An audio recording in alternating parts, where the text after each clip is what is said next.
ગણદેવી તાલુકાના પિંજરા અને ખાપરિયા ગામથી 3 દિવસ અગાઉ શનિ રવિવારે 19 બકરા ચોરી કસાઈને વેચનારી ટોળકીને પોલીસે ખેડા અને આણંદથી દબોચી લીધી હતી અને અર્ટિગા કાર સહિત ₹5.5 લાખનો મુદ્દામાલ કબજે લીધો હતો।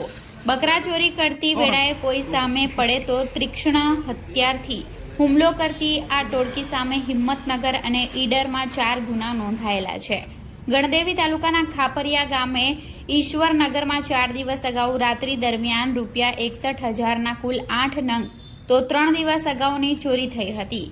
ત્યારબાદ બીજા દિવસે રાત્રિ દરમિયાન ફરીવાર ગણદેવી તાલુકાના પિંજરા ગામેથી ₹88,000ના કુલ 11 નંગ બકરાની ચોરી થઈ હતી, જેને પગલે પોલીસે પશુ ચોર ટોળકીને ઝડપી લેવા તપાસ હાથ ધરી હતી। જે વેળાએ બંને ઘટના સ્થળથી મુખ્ય માર્ગના સીસીટીવી ચેક કરતા એક અર્ટિગા કાર નંબર GJ07DA 0705 શંકાસ્પદ રીતે આવતી અને જતી જોવા મળી હતી। આથી અર્ટિગા કારની તપાસ કરતા તેનું પગેરું મેળવતા ખંભાત અને નડિયાદમાં મળ્યું હતું।